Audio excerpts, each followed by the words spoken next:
My name is Randy Howell, and you're listening to the Faith and Fishing Podcast.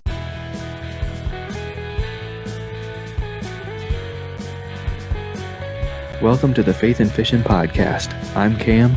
And I'm Robert. In every episode, we're bringing you faith stories and fishing memories from some amazing members of the fishing community. So join us as we shed a positive light on all things faith and fishing.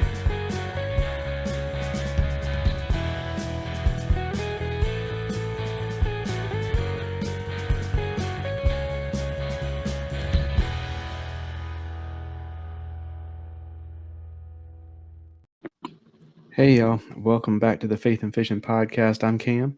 Hey, and I'm Robert. And we've got another awesome saltwater episode for you this time. I did not expect them to be back to back, but that's how they fell. But I know y'all are not complaining because y'all are excited to hear and learn all kinds of saltwater fishing, whether you're actually on the coast or whether you're landlocked and living vicariously through others. So that's going to be an awesome interview. But Robert, man, how is it going, brother? Dude, it's going pretty good. So we just got back from the beach for a few days. So we did some work on the house. Did a little surf fishing. Didn't take the kayaks this time. But I'm hoping next time I'm taking the kayaks and I'm going to troll for some Spanish and see what we can do on those deals. So we caught some croaker, a couple whiting, just some small fish. But Ryder had a good time. He had a buddy with him. So they were on the bicycles going fishing and running and ripping. And they did help us paint a couple of the outbuildings. And so I got a little bit of work out of them. And they're on spring break this week, so that was good for them to have 5 days down there. Good for me to not be, when you go away, it's kind of like you press hold on all your problems. You go across that bridge to Oak Island or, whatever community you're at towards the coast, and, you just push hold on everything. Even though we were working, doing stuff, it was nice to let your brain relax from the normal household duties and regular work. So it was good. What about you, man? For sure, yeah. I'm actually, this weekend, I'm heading the other direction. We're going to the mountains, and it's going to be the same thing, just press pause and just relax a little bit. But yeah, things are going well. Little crazy with work, but I will say, let's see, Monday I had the day off because I worked a Saturday shift. And I got to take Henry out and do a little bit more fishing, and he caught a couple more bluegill. He caught one that was a big one. I put air quotes up there because it was a decent sized bluegill. It was actually eating size, but he had trouble getting his hands around it, and whenever it flexed, he couldn't control it, and he didn't like that very much. And he was, crying and everything. And I was like, do you want to go home? He's like, want to go home? I was like, are you ever going to want to go fishing again? He's like, no.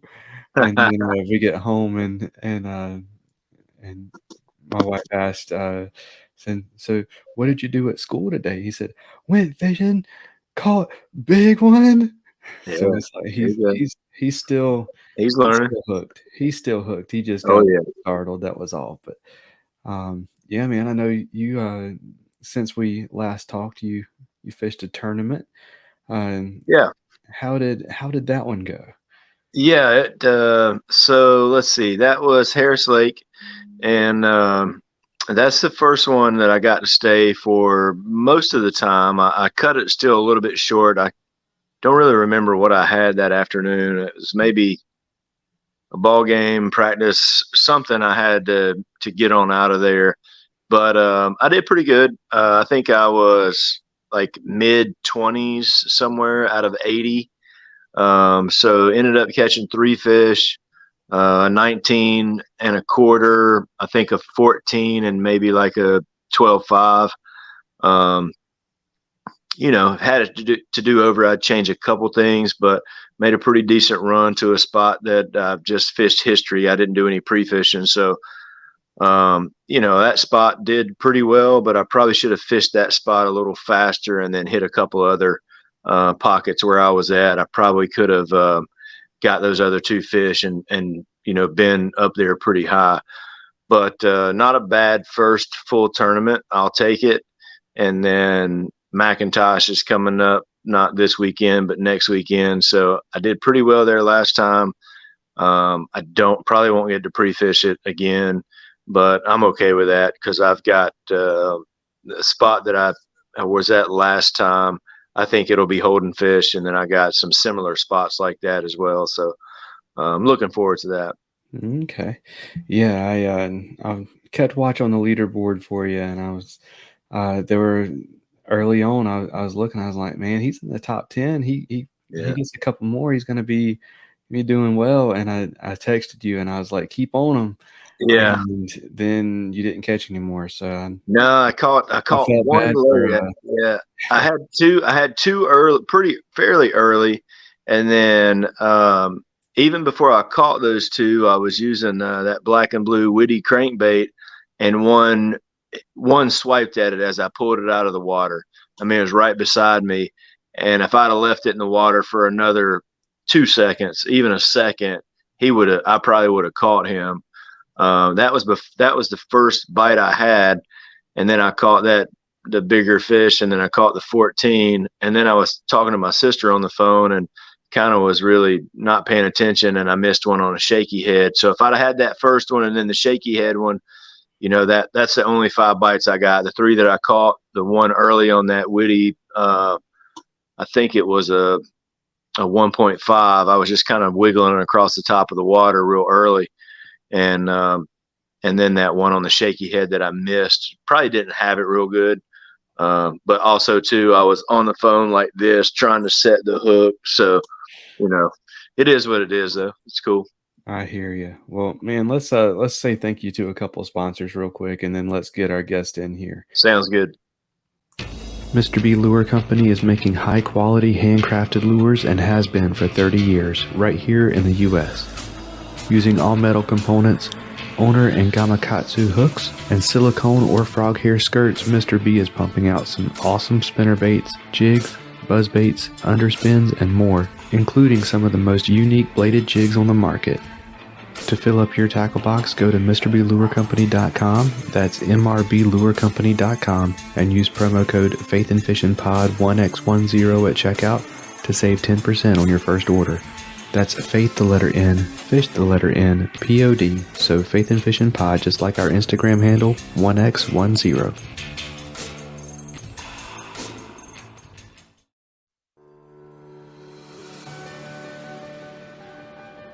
If a fly rod is your weapon of choice, check out Atollas.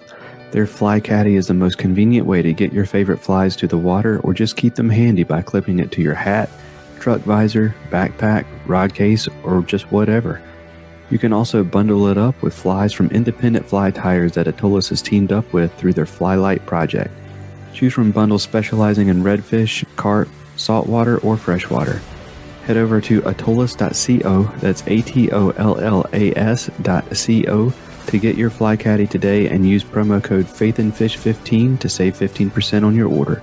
That's Faith the letter N, Fish the number 15 at checkout for 15% off.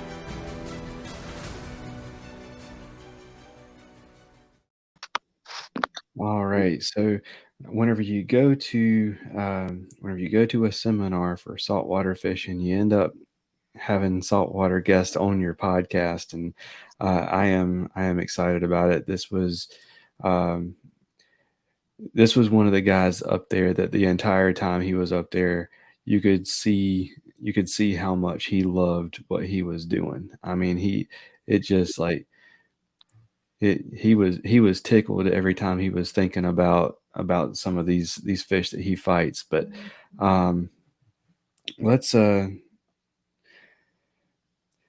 let's go ahead and get him in, and let's see if he can hear us. Joe, man, welcome to the show. Can you hear us? He cannot. Okay. Man, I should not have talked about Murphy's Law earlier. Let's see.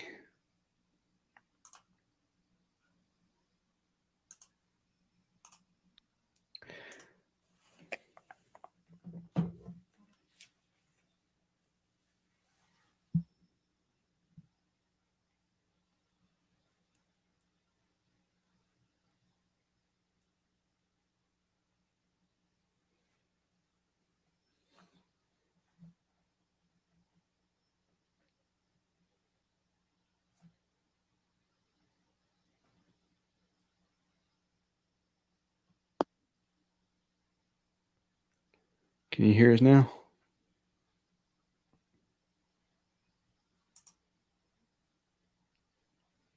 You may have to leave and come back in and see if that helps. Yeah, that's what I'm going to do. I'm going to.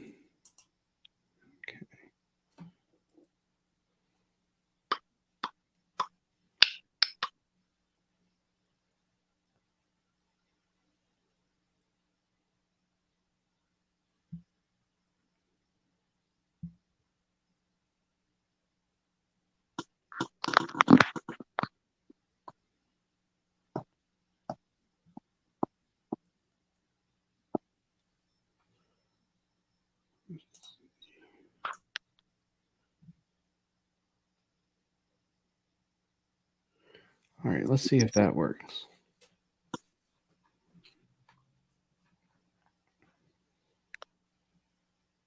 I'm actually going to have to edit this one. Yeah, that's what I was thinking a while ago. Yeah, I haven't even looked at any of my footage really. I had 2 cameras going on the tournament, and I pulled the card out of one of them, but I didn't really film that much. It was the camera that was facing back towards me, and I usually just keep the one over my shoulder running the whole time. And I had the one GoPro in my truck at work, and then it sounds like we can hear him now. Yeah. Yeah, there we go.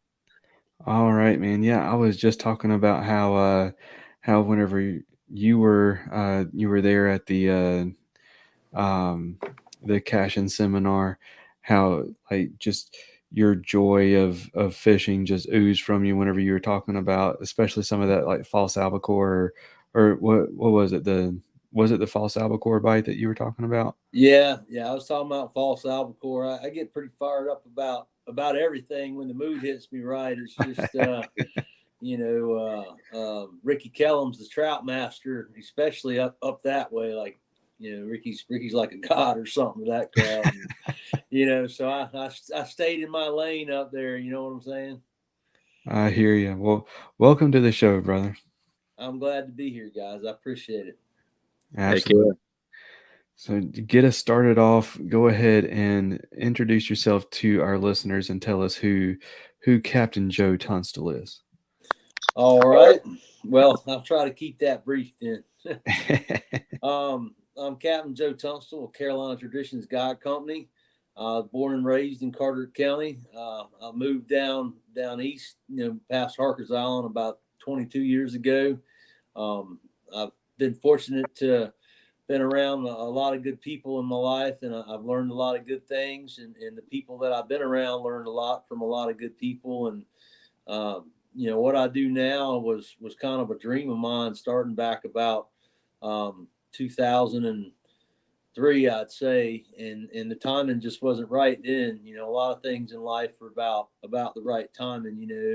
It's not our timing, it's God's timing, and you have to be prepared for that, mindset when it comes around to it. And everything, I look back a lot of times, people on my charters will ask me how it is I came to do what I did, and I kind of have come to a little story there. And the way I look at it is that everything that I did in life, regardless of how meaningless I thought it was at the time, or how far it was from what it was I wanted to achieve, when I look back on it now, I see that everything I did was to bring me right here in this moment. And by a lot of people's standards, I probably don't have as much as other people. My boats aren't new. I mean, they're pretty much all paid for, and so is my truck. But everything that I did, in some way helped me be where I am now. And we started Carolina Traditions, me and a buddy, in 2012,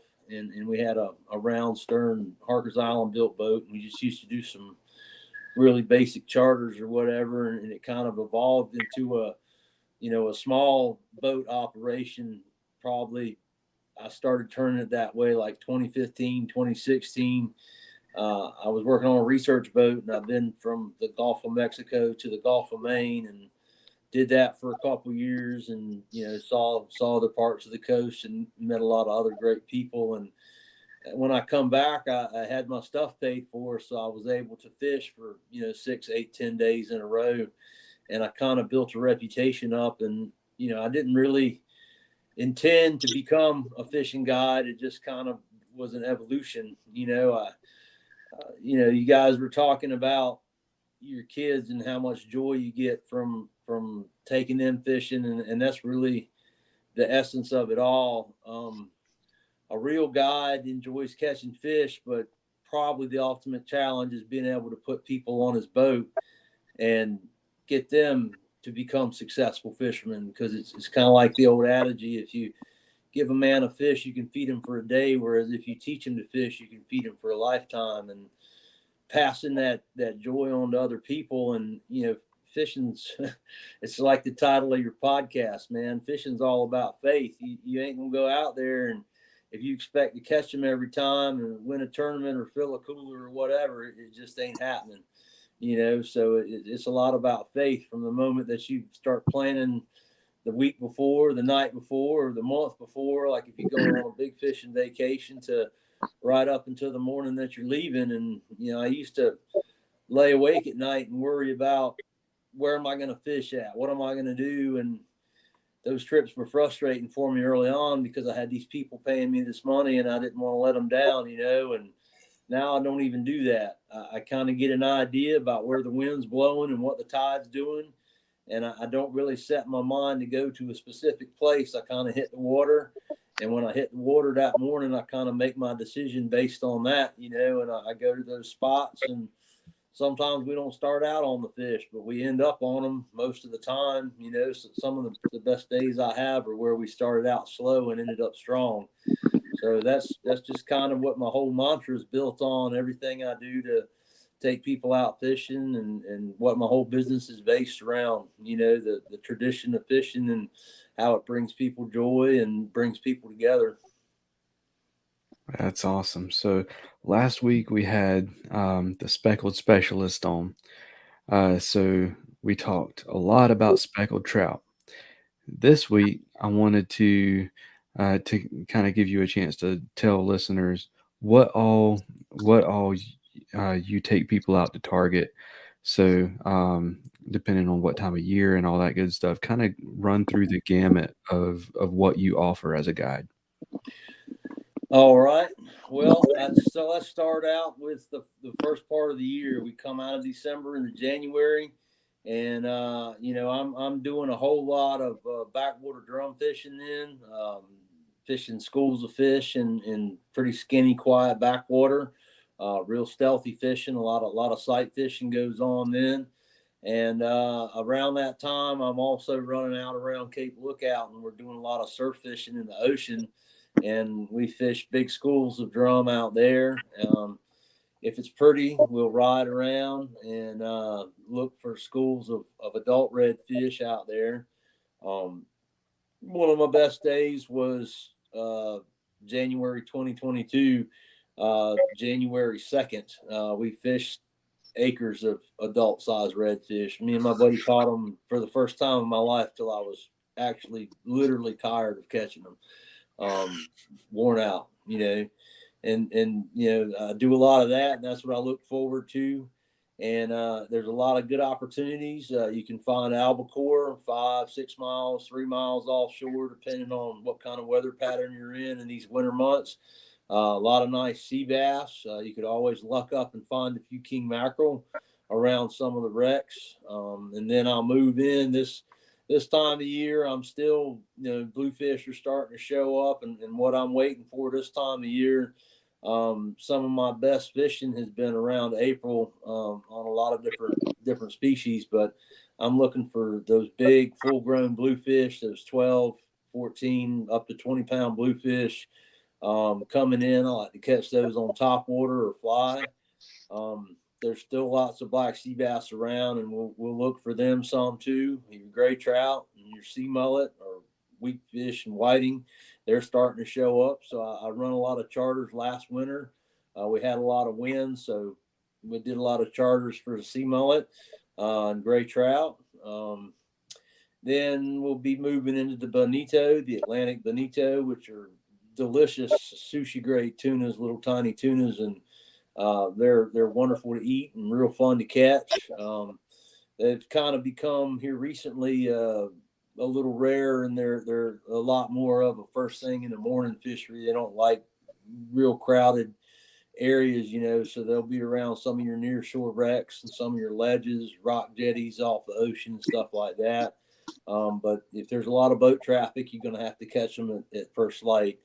Your albacore are moving back in on the beach. We've got 66, 68 degree water right off the beach right now. So Spanish, bluefish, albacore showing up. And so I'll start focusing on that. Tomorrow afternoon, I got a near shore trip with a dad and his nephew and two sons. And we're going out there looking some Spanish and bluefish tomorrow. And then I'll kind of settle in. It'll be the Spanish and bluefish thing for most of the summer. Maybe finding some gray trout, and then I'll get more back focused on we come into like May and June, top water speckled trout on the grass flats. A whole lot of sight fishing for red drum up until it starts to get real hot in July, and then same thing. You just have to alter your patterns, and I'll go through the summer, and then about mid-August we'll start hitting the trophy redfish, and then I'll pretty much run that whole season all the way through, depending on when we have our first hard cold front, the first week or so of October. And then it's back on albacore again. It's a near shore albacore, big Spanish, bluefish bite. And then it's into speckled trout, and your sea mullet are running again. Your gray trout are pushing real hard again, finishing up with your albacore, and then it's back again, doing some winter trout fishing and looking for those big schools of redfish in the backwater, and trying to catch those adult redfish as they come out of the Pamlico Sound and the Neuse River into the ocean again. That's kind of my year in a focus, if you will. So if you want to just catch whatever North Carolina has to offer, this is your guy. I mean, that's a list right there. Yeah, I've always been one that would I typically for a while. Last time we hit was right before COVID hit, but we always would, me and a buddy would always go down this time of year or a little bit earlier than this, and try and get on the early sea mullet and blue bite. Because I mean, in terms of eating, I think blues are extremely underrated. And if you get a hold of a big one, there's just something about catching something that can take your finger off. That is just it gives you a rush, and I mean those things fight like a truck. And then sea mullet, man, there are a few fish out there that make a better sandwich than a sea mullet. But yeah, man. So right now, so you said you're starting to do like top water for blues and trolling for. Are you trolling yet, or? I don't do much trolling. Pretty much Okay. everything I do is casting. Okay. About the only trolling that I do, even when I'm live bait fishing, when I do that, I mostly just drift. I'll pick an area and just kind of drift through there. But about the only trolling I do are those diving plugs for bonito. And while I'm looking those bonito in the morning or around the wrecks or whatever, I'll be trolling those diving plugs, and you can catch those small early summer kings, the ones that are actually good to eat.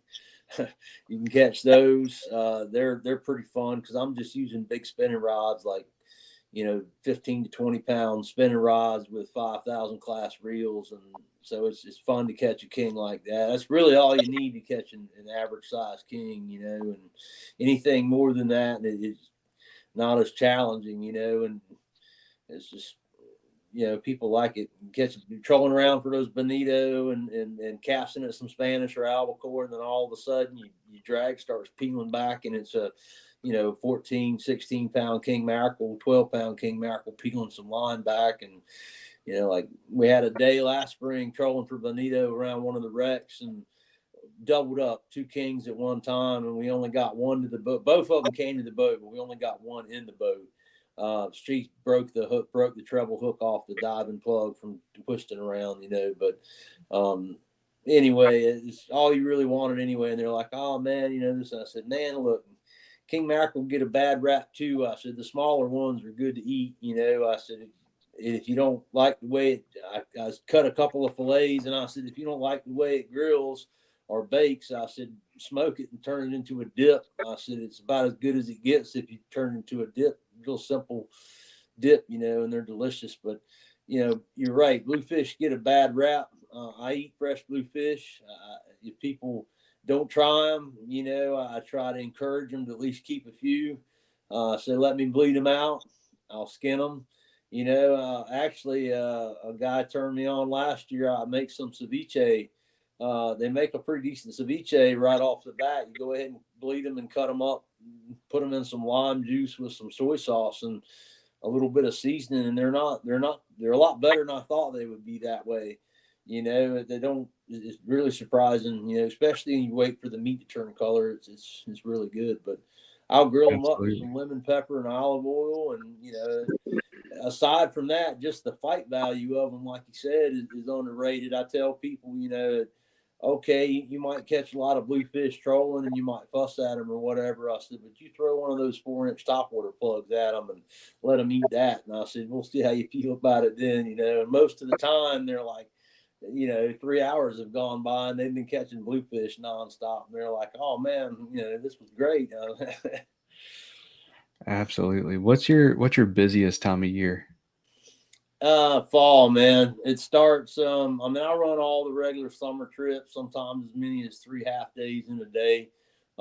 Back during the second year of the pandemic at Chasing Tails, we ran up to 4 half days in a day, and then go work at the shop afterwards. But I got all that. But I'd have to say, really, truly, as far as quality trips and quantity, it would have to be September or last part of August through Thanksgiving is probably my busiest time. I've had some, I'm sure you guys have too, but I've had some epic fishing around Thanksgiving week. I mean, just phenomenal days fishing, because a lot of times you're going to get that first big cold front come through around Thanksgiving, and that's going to push the bulk of your fall shrimp out, and you're going to have your mullet runs around that time, and everything is feeling the crush to have to feed up because it's about to be wintertime, so it's really epic fishing around that time. Absolutely. And if somebody wants to book you for a charter, how far in advance do they typically need to reach out to you? I'm already booking now for October, so it depends on what they want to do. I try to encourage my big drum people to try to have me booked up by June or July, because it seems like, the world conditions us and people are conditioned to kind of be in the mindset of a season, at least outdoorsman people. They're kind of a season ahead, they're thinking ahead to the next season. And so about time, people are into their summer groove, kids are out of school, they've got their vacation plan. That's usually when the fall crunch starts. I've got people, are you still available for October, November, December, and so I'll start booking up by then. Like I said, I've already got several dates booked for October, September. I've got several trophy drum trips booked. I'm not booked up yet. Sometimes I do, sometimes I don't, but, people are conscious of what's going on, so they're being precautious. But I can't complain because I'm still getting booked. I'm blessed to be able to have good clients. Absolutely. And Robert, I'm sorry, I've been hogging the questions. I'll let you ask a few also.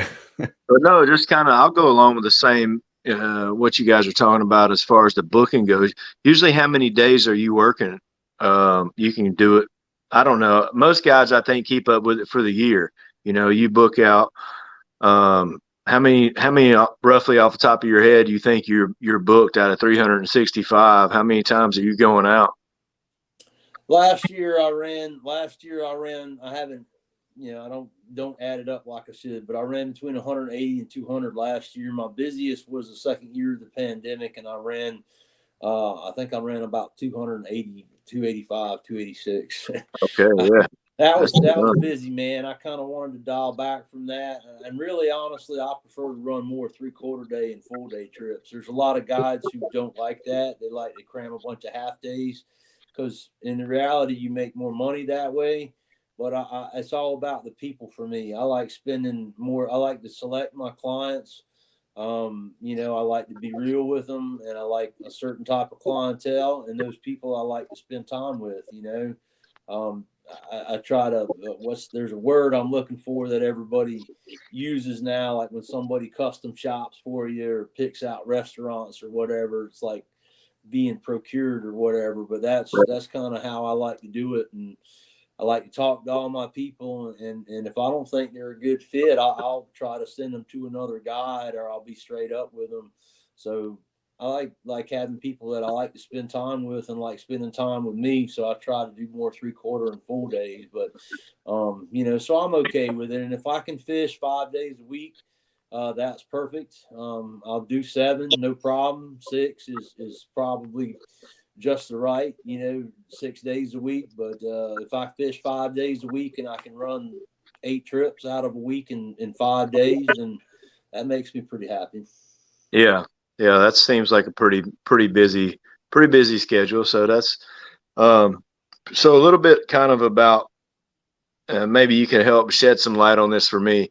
So most of the time, if I am doing saltwater fishing, we're mostly trolling, and I've got a good buddy that's got a 30-foot Grady White. So most of the time, we're going out either trolling for wahoo, mahi, hitting grass lines. I never have really done a lot of near shore, and definitely not a lot of inshore fishing. But with me having a house in Oak Island now, I'm looking to kayak inshore to maybe, there's an artificial reef that's at Yopon Beach right there. That's only about a mile offshore. So the mainly the near shore stuff I've done is trolling for Spanish and blues with Clark spoons and planers and things like that. And we fish the Cape a lot, where you're at, as he goes out of Radio Island. If I fish with him, we go out of Moorhead. So we'll go usually the first week of May, and normally our routine has been on Thursday. We'll book with Steven and go on the bill collector and have one day that we go out and go with him. Nate, I don't know if you know those guys, but Nate used to be on the boat with Steven. Now he's on a different boat. But then on a Friday, Saturday, Sunday, we'll go on my buddy Ernie's boat, and just a lot of times we'll run out 60, 70 miles too and hit some stuff out there. And then one day we'll stay in close and do some Spanish stuff. But what can you tell me about somebody who's just getting into, like, for me, what you're talking about on catching these bluefish on this topwater, man, I'm all about that, but I've never fished for them that way. So, and when we troll for Spanish, we'll catch a lot of blues and we'll keep them, and we treat them just like the Spanish. I think they're good eating too. And we'll fillet them out and put aluminum foil around them, put a pat of butter on them and season them up, put them on the grill. So I like to eat them, but man, I'm intrigued about this topwater deal. You guys doing that around some wrecks, or is it basically kind of the same place you're trolling up and down to the Cape and back? You know, if I'm looking to get into that, what should I be looking for, and what kind of spots should I be looking for to do some topwater bluefish fishing? That's an excellent question, Robert. Yeah, I put those guys are good. We had a lot of accounts of chasing tails, so I met a lot of dudes, and I remember their boats more than I do their names. But I spent a lot of time offshore early on because it was the best way to make money, and I guess towboat kind of cured me of my offshore desire. But the bluefish, most of what I do, anywhere that you're catching them trolling, if you can figure out what depth they're going to be at, you can cast for them too. If we ride around and can't find them on the surface, we'll mark them and then just stop and drift and cast for them with 3/4 or 1 ounce metal jigs. And you're not doing it slow. You're because think about it, they like fast moving targets. The old adage, if you're catching more blues and you want to catch more Spanish, you speed up. And it's kind of that way. The most frustrating part behind it is sometimes, especially later season, when you get those bigger, smarter Spanish, they won't hit. They get kind of funny when you get over 20 or 25 pound leaders. So, but most of the summer you can use 30-pound leader and you can catch right many fish before you get cut off, But anywhere around the inlets, if you're seeing any bird activity, if you kind of zoom in and study on that bird activity, you'll typically see some surface action underneath those birds.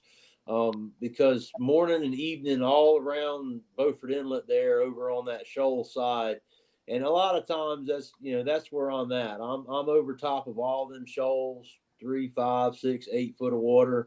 And I'm kind of got my engine running, and I'm more or less kind of doing a calculated drift across those shoals.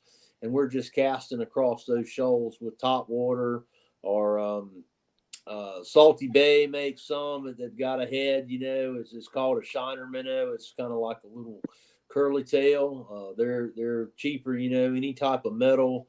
I use Clark spoon casting jigs, or Beach Bum Lures by Tim Still, any type of metal, but whatever your flavor is, man. Sting Silvers, Castmasters, whatever. Big Nick, Spanish Candy, they're great. And I'm just ripping those out across there, and I'm pulling it just fast enough if I'm throwing a metal jig to where it's not breaking the surface consistently. And a top water plug, if you're on that bluefish bite, it's not too particular. If that top water's in there and it's moving at all and that rattle's going or it's making a shine, they're going to trash it.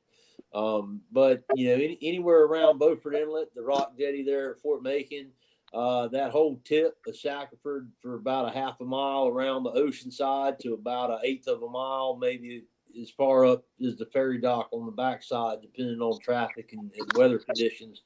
A lot of times, if you have a hard southwest wind and you can't do anything else, they're going to be back in there. There'll be a rip behind the point of Shackelford over towards, Harker's Island, Beaufort side. There'll be a little rip coming off of there, and you can kind of see it. There'll be a color change. That notoriously holds Spanish, and some pretty big Spanish. Like sometimes it's almost easier. You could get out of the boat and stand on the sand there and cast into that rip from the beach almost easier than you can fish it on a hard southwest from the boat. Next, over to Cape Lookout around Barden's Inlet, and you can apply this same stuff probably down to those little inlets at Oak Island too. I'm sure it's no problem.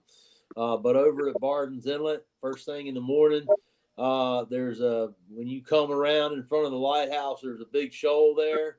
A lot of times that shoal holds big bluefish all year round. In the summer months, it'll be 3 to 6 pound blues.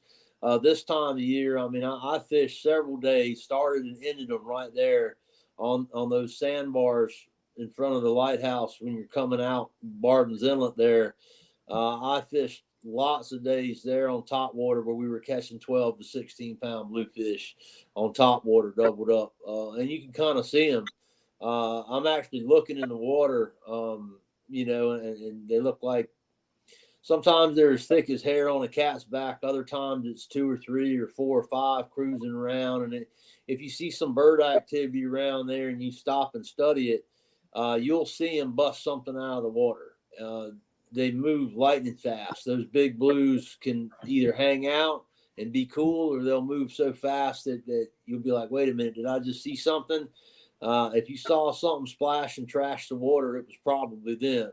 And you can just you got 2 or 3 guys on a boat, you can cast around, kind of shotgun spread it around all the directions there. And you 4 or 5 casts, you should have a blow up. If not, it's time to look for where those birds are again. And then moving on out there, a pretty consistent place to catch them. Obviously, when you come out the bite into the ocean from inside the Cape there around the actual point into the ocean, when you come around there, it's called the bite of the Cape. When you come around there, there's usually a rip and some sandbars there on the south west facing side. There's always blues and typically Spanish around there on that edge. And then coming around over to the rock jetty, that rock jetty's like a stop net or a pier. They come up to that rock jetty and they swim around the end of it, or they'll come up to the rocks and travel down. And if it's high tide, they'll bounce across those rocks. So you can throw anywhere around the end of those rocks, or anywhere close to the end of those rocks up to the, if it's got enough water, you can throw that top water across the rock jetty, and you'll typically get a blow up. And that'll be from probably, I would say, late, this year for sure, because it warmed up a little bit. The latter part of March, all the way through December, you can catch those blues and a few Spanish, depending on how warm it is in the fall too. That rock jetty. And as far as out around the shoals go, that just depends on your comfort level. I'm typically going to work my way right up in the whitewater if I've got the people on the boat that can do it and it's not too sloppy. But I go all in and around and across those shoals where a lot of people just don't, but I've been fishing in shoals my whole life. So they'll get, last year we fished, last spring we were fishing schools that were acres upon acres of blues in there. I mean, it was just thousands, and same with last fall. I've got some video footage on my phone from last spring. That's the largest school of bluefish that I've ever seen, and it was probably 5 or 6 acres of them. I've never seen so many fish in my life. And all you have to do, I mean, you could throw some bubble gum on the end of a wine cork with a treble hook, and they'll eat that. But I've kind of found, another little trick about that is I've found that larger topwater plugs, like those big Skitter V's, the 6-inch Skitter V, I don't fish trebles on anything. I put inline singles on there, and those big Skitter V's have 3 hook loops on them, and I just take the third one off, and I'll do the front one and the back one.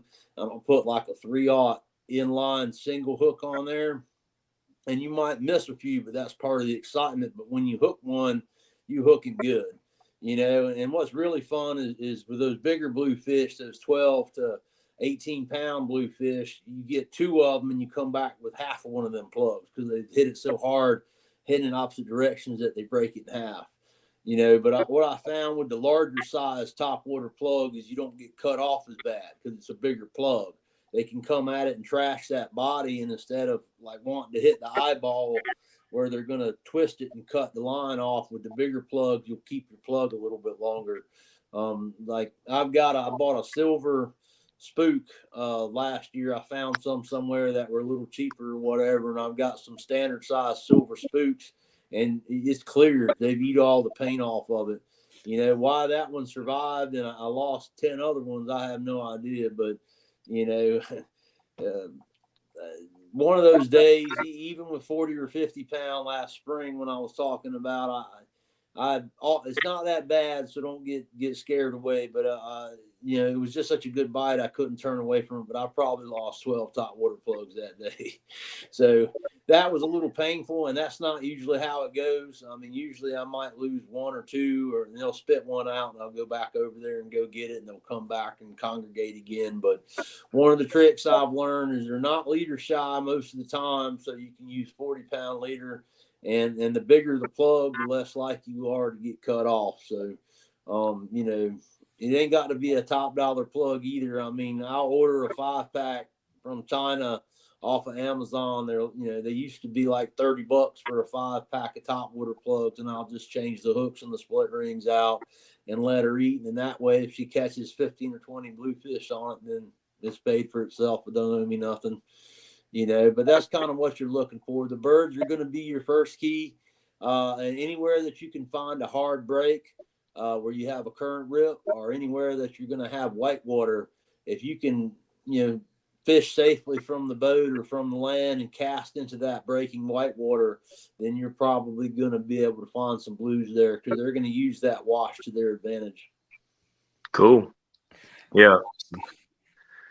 Well, I could sit and have this conversation for 6 days straight, but I want to make sure that we get a chance to hear your faith story too, man. So why don't we dive into that a little bit? Tell us your faith story. What is it that you believe, and how did you come to believe that? that started for me when I moved down east. I'd been living. Well, I had my son's grown now, but I had 2 boys and a fresh relationship and 2 dogs. And I'd been sleeping. We'd been sleeping in our truck. You know, I had a truck and she had a Tahoe, and we were bouncing around. We stayed at Radio Island some, and we stayed at different places. You know, you could stay a couple of nights, and then they come run you off or whatever. And you know, the only trick was once it started getting hot, you know, we didn't have enough money to leave our trucks run all the time, and didn't want anything bad to happen like carbon monoxide poisoning or whatever. But you know, we'd run the air conditioner for a little while, and then there directly the gnats would ease up, and you could crack the windows and get a nice breeze at night. But I got called down to a house, and it was after Hurricane Isabel, I think, real bad one that we had, a lot of FEMA damage. And there was a house that had the owners, the builders who had built the house had passed away, and the house had been kind of sitting there neglected. And the niece who owned the house wanted to put it back together. And so I went down there to do some cleaning because I had, you know, amongst many other things, I had a landscape business at the time. And I went down there to clean it up.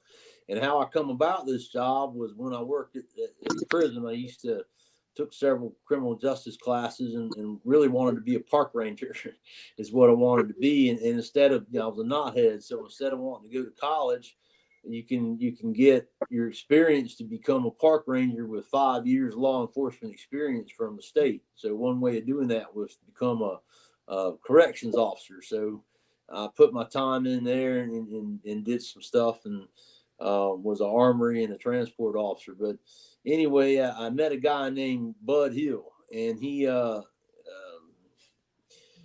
knew a lot of people. He was in the Masonic Lodge, and he's a Shriner now. But he called me down there. I ran into him, and he said, "I got some work for you." So I went down there, and we'd been working for 2 or 3 days. And he says, "You know." Something or another. I don't know what it was. And I was, you know, somehow I slipped up and told him I'd been sleeping in the truck or whatever. And that really, really got to him. And he says, you know, she's looking for someone to live in this house. And if you'll do some work to it, you can probably live rent free for, you know, a year or so and keep up on stuff, you know, because there's a lot of work to do. Isabel just tore everything up. But so anyway, I got down there in the community and you know, it was all this rhetorical problem, you know. I didn't have enough. You're living down in Stacy, and it was a lot different back then. There wasn't Dollar Generals on every corner, and hell, the gas stations weren't even open. Like you couldn't go to the pump and pump gas at night. They didn't have credit card things, you know. So it was a lot different, and you had to really make your blows count when you went into town. And even if it was for a job, I had to plan all that out to have enough money to do that, because you got to provide for the youngins, you know, make sure that they got diapers and food and all that stuff. And anyway, I kind of got plugged in with the community down there and started doing all kinds of different work. I did work on shrimp trawlers and oyster tonging and pound nets for flounder. That's why I don't have a whole lot of tolerance for this hate speech, you know, because I've done it all and I've seen the right way to do it. And those people were good to me. I wouldn't have what I have today if it wasn't for what those people did for me. You know, a lot of good folks, Kerry Harris and Stuart Payne, and a lot of good people down here looked after me. Anyway, I got plugged in with the community, and there was this little church up the road there, and it was in a gas station. The gas station used to be called The Last Stop, and they turned it into a church called Lighthouse Community Church. Well, you know, these people that were helping me were all part of this church, you know, and so I went over to the church, and next thing you know, Sunday evenings turned into choir practice, turned into Bible study, turned into one thing. And now you got to keep in mind, I grew up in the church, Pentecostal Holiness Church down the Slaughter Path, you know, so I've been in church my whole life. Glad Tidings went there, you know, when it was just one building. It wasn't a mega church like it is now.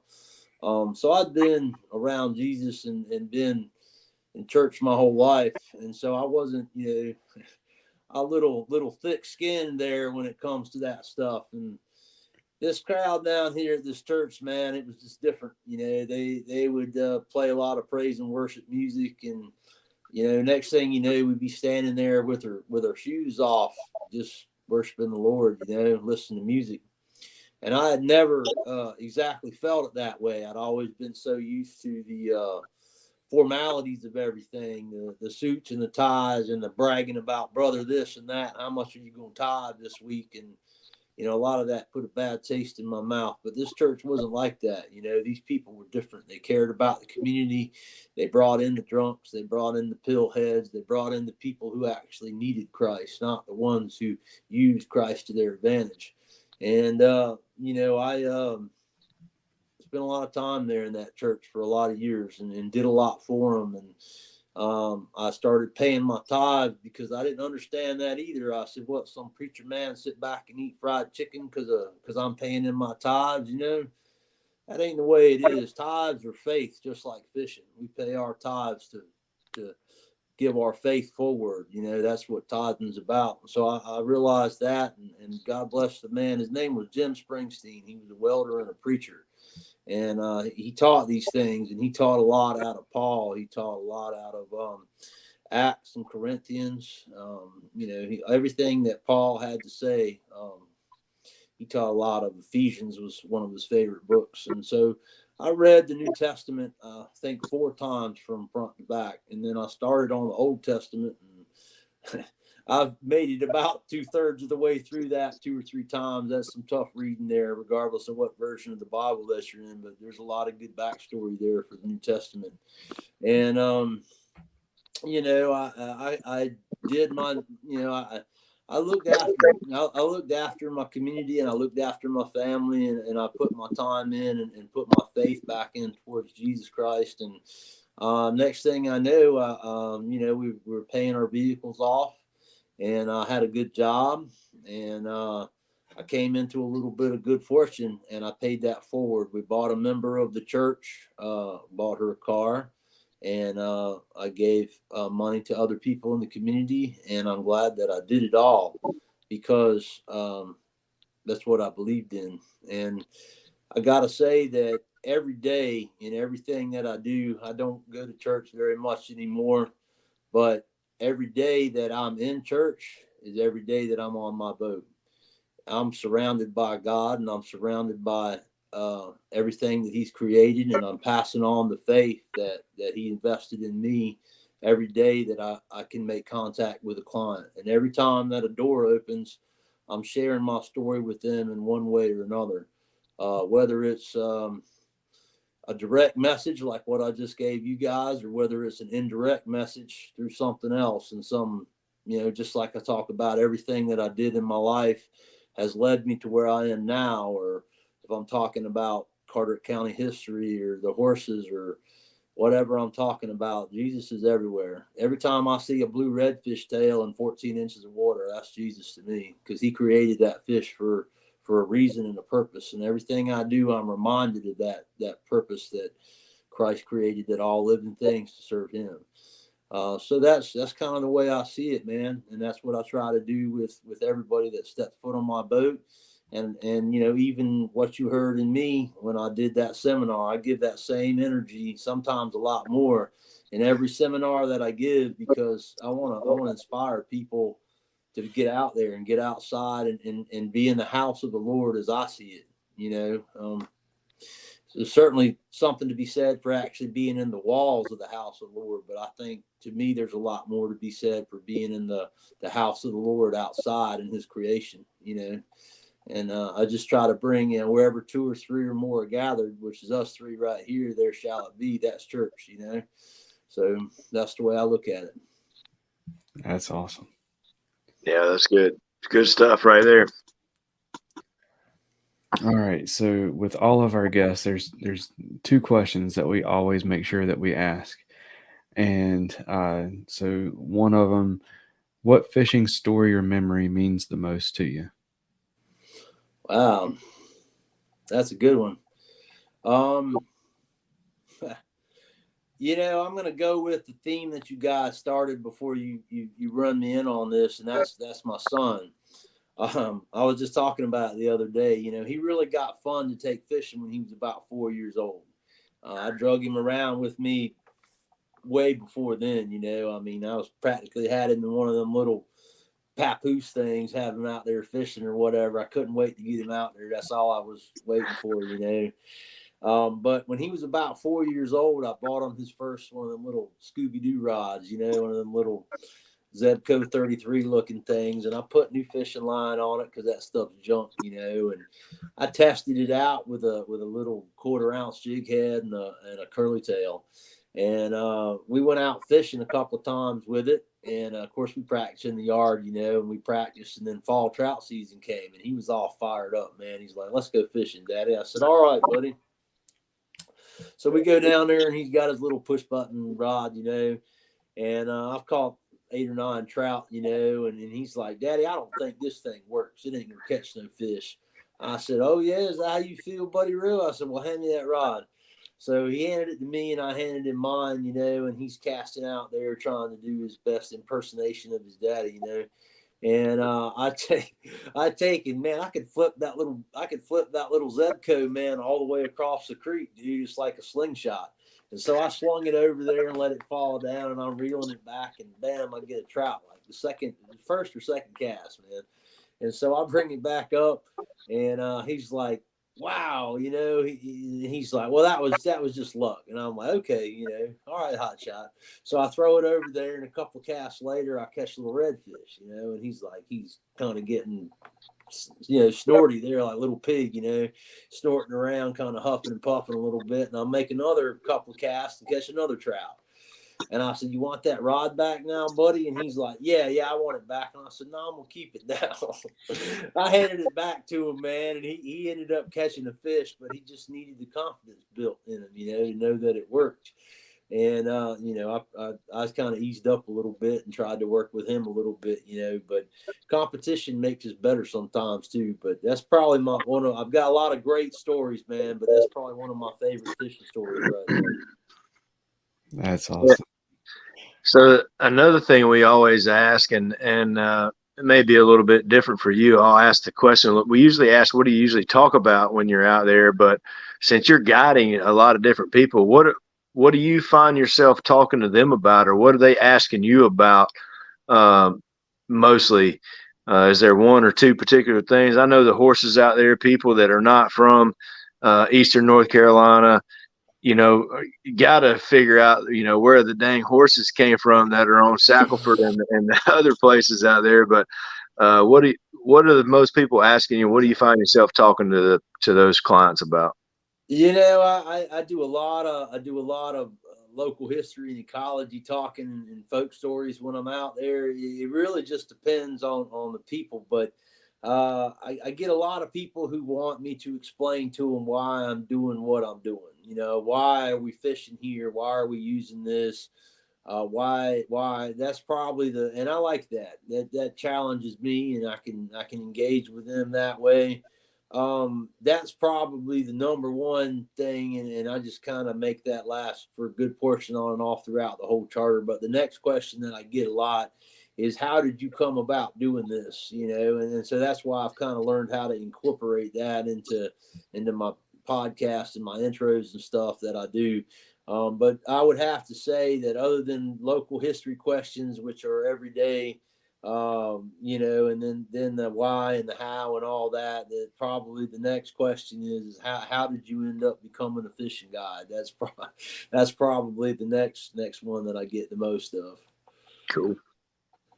That's awesome. Well, another thing we do with all of our guests is a "What's your favorite?" segment, just to have some fun. It's self-explanatory. We're going to ask you your favorite in a few different categories.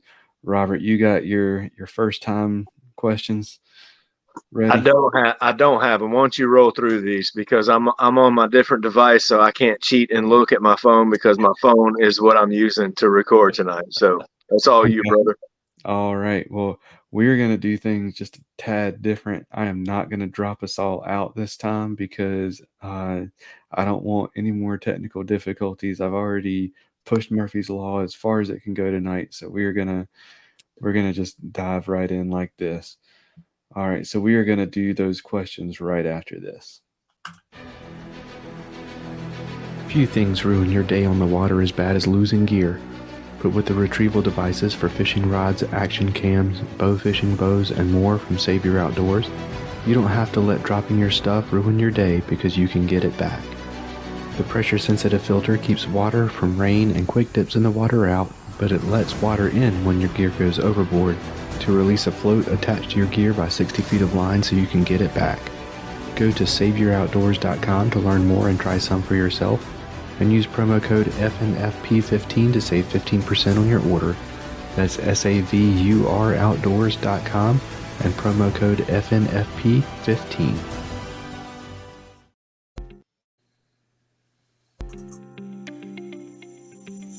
A huge selection and crazy fast shipping is already enough to turn heads as an online tackle shop, but Omnia Fishing sets themselves apart with their ambassador program.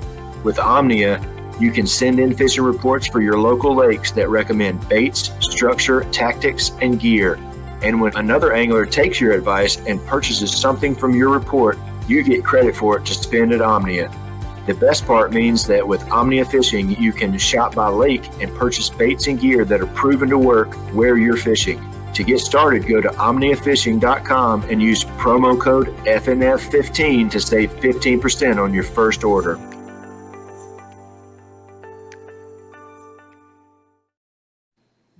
All right, so first off, what is your favorite scripture? Ephesians. Wow, that caught me off guard there. I'm a little rusty on that, but actually I would pick the whole book of Ephesians. Quite often I would start out to read a scripture and I would just end up reading it all the way through. But I like Ephesians, and Corinthians would be next. But quite often, both First and Second Corinthians, I've gone to read just a passage of scripture and ended up reading the whole thing. Awesome. All right, what about a particular story from the Bible? Is there one of those that's your favorite? All the way back from when I was a kid, Shadrach, Meshach, and Abednego in the fire. That's probably my favorite story. That is awesome. That is the same story that Ricky Kellum mentioned last week. He said the fiery furnace, so that's awesome. All right, so your favorite fish to catch? I like redfish, and I'll take a minute to explain why. Because they can go from I've fished them in 35-degree water, and I've fished them in 90-degree water. I fished them in 40 foot of water, and I fished them in 4 inches of water. An adult redfish lives to be 35 to 50 years old, and everything that it avoids and survives its entire life to live that long. There's a lot of awesome fish out there. All kinds of billfish, sharks, everything. Every creature in the sea is amazing in its own way. Octopus, probably my favorite sea creature, but of all the fish that I've hunted and caught, and I didn't even like redfish when I was a kid. They were junk fish to me. I was all about speckled trout. So redfish have become, through hunting them in every environment that I could think of around here, they've become my favorite fish, probably because of their ability to adapt and survive. Awesome. All right, so they're your favorite to catch. Are they also your favorite to target? Yep, they're my favorite to target, and they're a black and red fish on the half shell. The way I make it is really one of my favorite to eat too. And I like all kinds of Atlantic bonito. I've eaten about everything: swordfish, mako shark. I've eaten smoked sailfish, smoked white marlin, smoked blue marlin. I've eaten ray. I've eaten just about everything you can imagine from the sea at some point or another. But they've kind of become my favorite to eat too. So favorite to catch, favorite to target, favorite to eat. Well, that was the next question. So 3 for 3. We don't get 3 for 3s very often on those 3 questions, but I mean, can't argue much with any of those. Nope. Well, I typically, when people ask me that question on charters, I break it up. I said it's hard because I've got them all broken into subgroups. You got pelagics and bottom fish and all kinds of stuff, and I kind of have one in each category. But, at least for the last few years, the redfish has been my favorite for 3 for 3 anyway. Absolutely. And I mean, it's with redfish, you can be pretty diverse with one fish. I mean, you can go all the way from puppy drum to bull reds and have completely different experiences with all of them. So, I mean, it's can't Yeah, go wrong with that answer. When you catch them on a grass flat in 10 inches of water, they fight one way. When you catch them, in 40 foot of water or 60 foot of water on an artificial reef, they fight another way. And then when you catch them from the surf, out of a wave, they fight a whole nother way, And so they all kind of, even though they're pretty similar, and you put them in one environment or another, they may fight kind of the same, but in each environment, they fight a little different. And one thing I was going to tell you, Robert, about learning some surf tricks, you may already know, but Elias V is his handle on YouTube, and he works at Intercoastal Anglers some. He's pro staff there, but Elias V, he has really good YouTube videos about fishing a lot of those wrecks down there. He's a really good kayak fisherman. Good. I'll look him up for sure. Appreciate that. Absolutely. And with all of this information and the spots he was talking about earlier, I don't know if I want to air this episode or not. I just want to have this as a just keep it for ourselves. Exactly.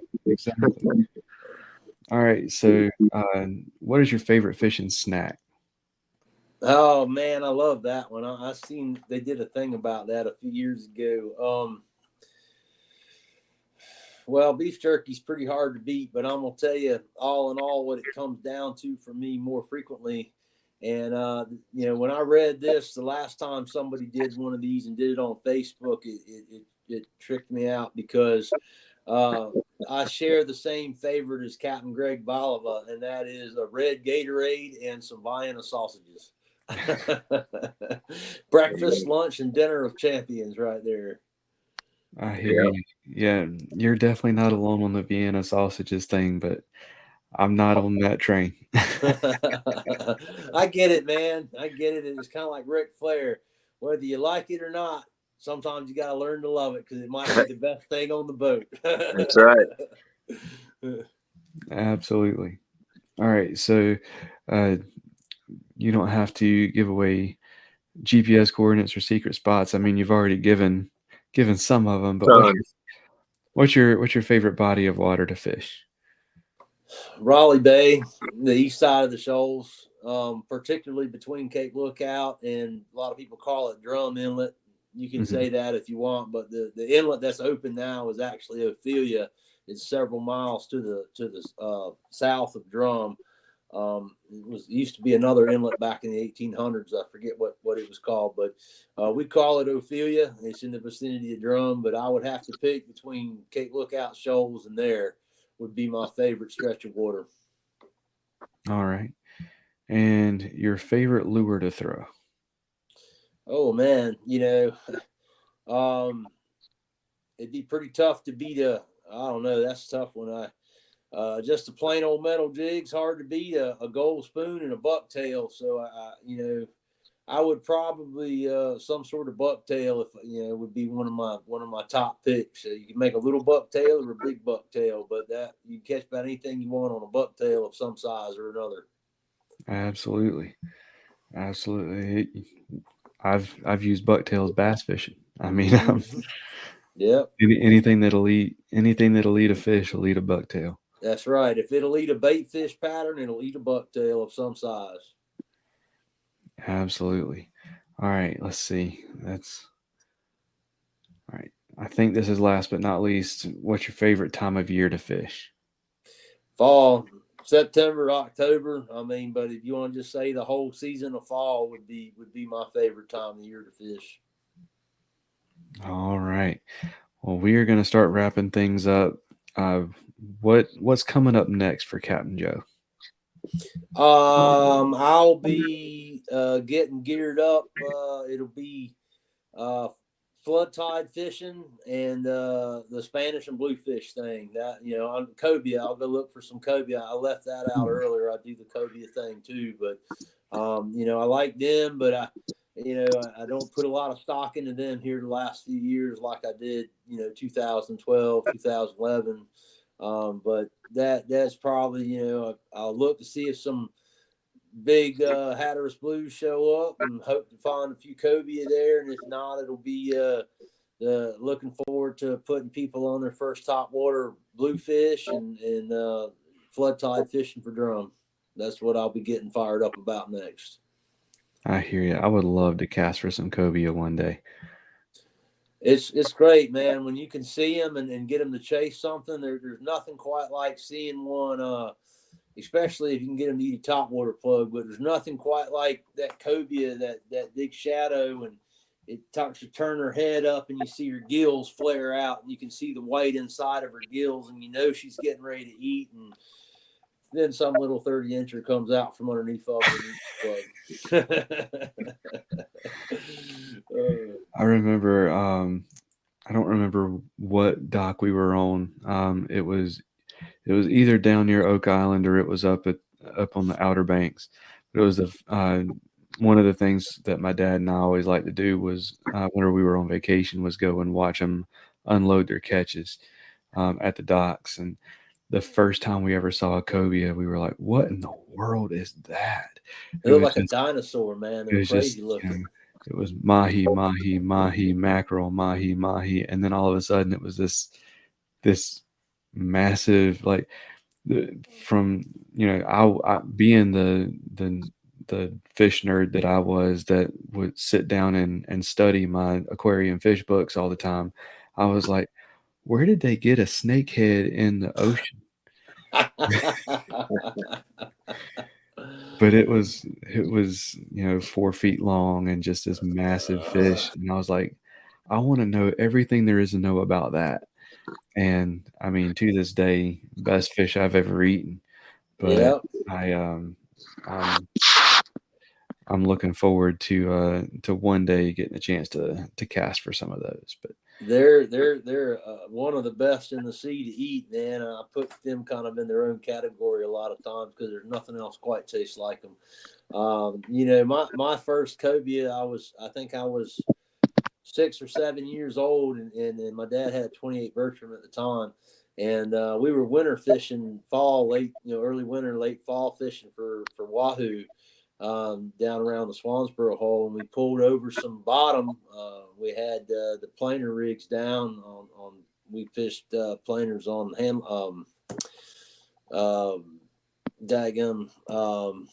downriggers.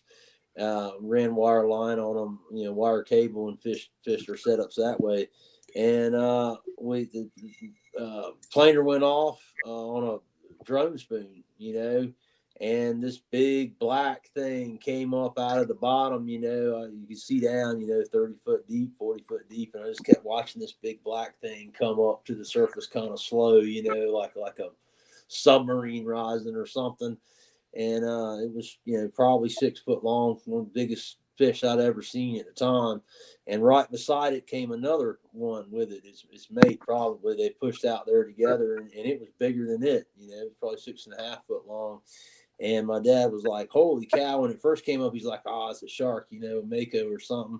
And then when he saw that white, Mr. Brown suit tuxedo there. When he saw that, he's like, "Oh no, that's a cobia. Get the gaff, And he's like, "Oh, I'll get it gaffed." And no cobia came in our boat alive back then. That was the rule.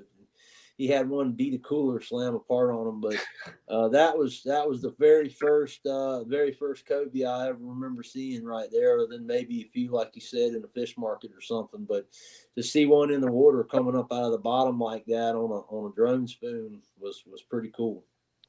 Absolutely.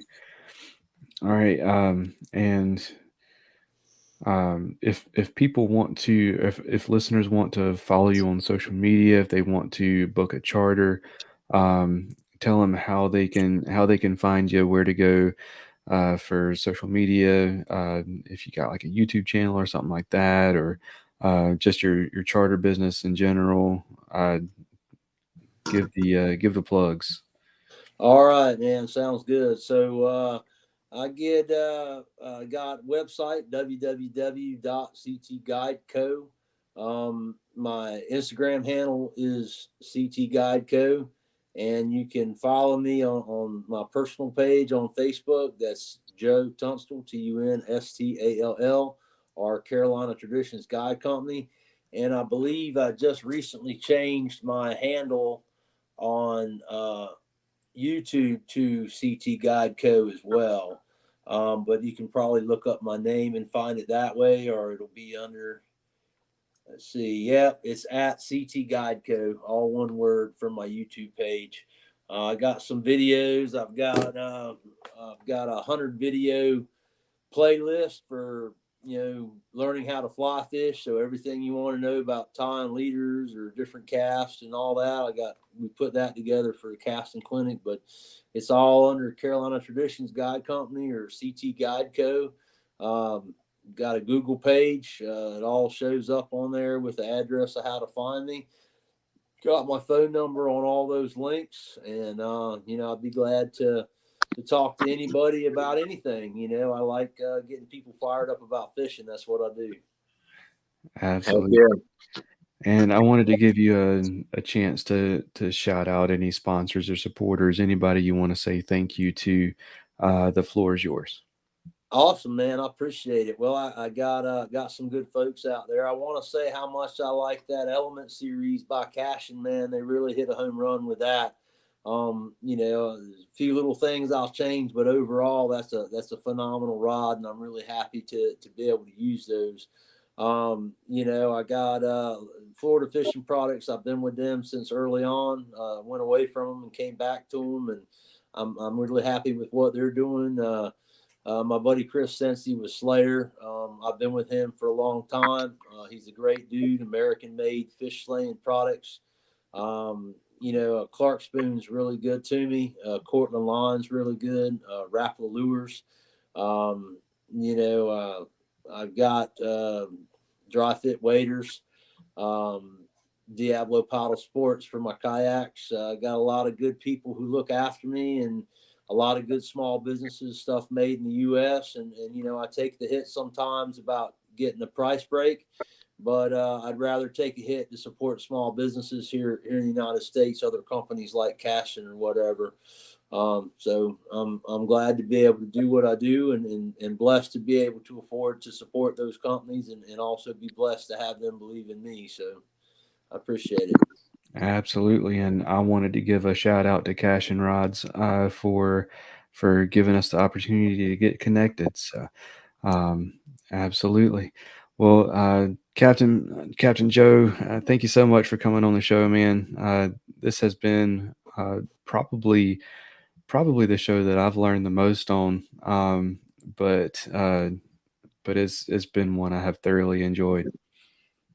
I appreciate it, Cam. Robert, nice to meet you, buddy. I know you from somewhere, so it's good to talk to you on here. Yeah, it may be chasing tails. We go in there quite a bit when we're down that way, so that may be maybe where you see my face at. But you guys were talking about those Element series, and that tournament that I just fished is the first time I used that worm and jig rod, and I'm telling you, you could feel everything on the bottom with that worm and jig rod. I was thoroughly impressed with that. So I've got to get another one of those, so I don't have to switch my worm and my jig. I can have one for my worm and a different one for my jig, because it's a night and day difference from the one I was using before. And so yeah, that's a big shout out to them. And ton of information. Appreciate you sharing that, Joe. So a ton of information in this. So I'll definitely be sharing some links to the podcast, so some people can get some good information. And great faith story. And appreciate your time tonight. Learned a lot. Thank you guys. I appreciate you guys. Thanks for having me on here. It means a lot. And if I can ever help you guys out for any other saltwater questions in the future, I'd be glad to be indulged by you guys again. I love it. I'll hit you up. I'll try not to blow your phone up too much. If finesse fishing is your comfort zone, something you want to learn better this year, or just something you like to tie on as a Hail Mary pass, Jade's Jigs has everything you need and more, and it's all eco-friendly and lead-free. With an awesome selection of baits and colors, they've got a variety of techniques covered for you.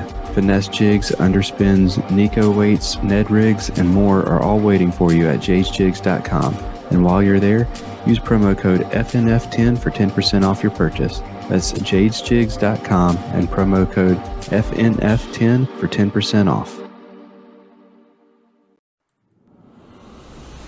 Get Outdoors Pedal and Paddle is one of the largest canoe, kayak, and cycling retailers in the Southeast, with a huge selection of kayaks, canoes, bikes, and all the accessories needed to experience paddling and cycling comfortably and safely.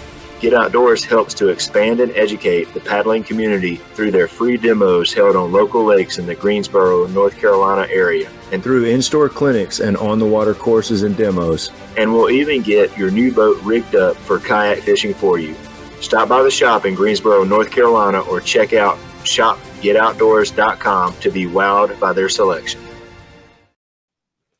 Another huge thank you to Joe for coming on the show and sharing his story with us, and just sharing a whole lot of saltwater information. His links will be in the show notes so that you can get a hold of him and hopefully get a charter set up. Yeah, Robert, man, we got off to a late start and everything, so we're running late on this one. But what are your thoughts on this one? Oh yeah, that was a great episode. Joe really did share a ton of information, and I mean it's truly amazing to me. Now I will say that the kayak world is slightly different than the boat world in bass fishing. But even in the kayak side, there's a lot of information that people will hold back. And I have found that all the saltwater guys, they don't really hold anything back. They will tell you where they're catching them at. And a lot of times if we're out fishing mahi or wahoo, those guys are on the radio and they're telling each other what's working, what's not working, what area they're in. And, it's funny to me that the difference between the information sharing as far as bass fishing, especially boat side, versus the saltwater guys. So truly appreciate the information that he shared and to share his faith story. It was a great episode. Absolutely. Well, man, will you close us out in prayer tonight? Yeah, we'll do it. I do have a prayer request. Previous guest of the show, Russell Dillon, he's been going through some tumor growth in his, like, new growth in his brain. I had a little bit of bleeding in the brain and had to have a surgery this week to loosen up some of that pressure, and everything seems to have gone well. But just shoot a quick prayer out for him and his family real quick. But yeah, man. We'll do it. Heavenly Father, thank you for giving us this time to speak about faith and to share our love of the outdoors with everyone listening and our guest. Please watch over us as we go through another week. Give us the strength and the words to draw people closer to you. Please watch over Russell and help his family in this time of healing, and watch over our families and everybody that's listening, and forgive us of our sins. In Jesus Christ's name we pray. Amen. Amen.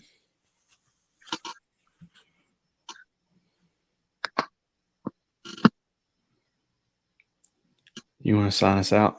Yeah, man. Hey, thanks everybody for tuning in. Appreciate Captain Joe, and we'll see you guys next week. Yeah, I wasn't ready. Here we go. Thank you for listening to the Faith and Fishing podcast. Faith and Fishing is produced and hosted by Cam Steele and Robert Randolph and is sponsored by Savior Outdoors, Jay's Jigs, Get Outdoors Pedal and Paddle, Mr. B Lure Company, Atollas, and Omnia Fishing. Don't forget to join the Facebook community, follow us on Instagram, and subscribe, rate, and review us on whatever app you're listening on. That's going to do it for this episode. Y'all take care, and God bless.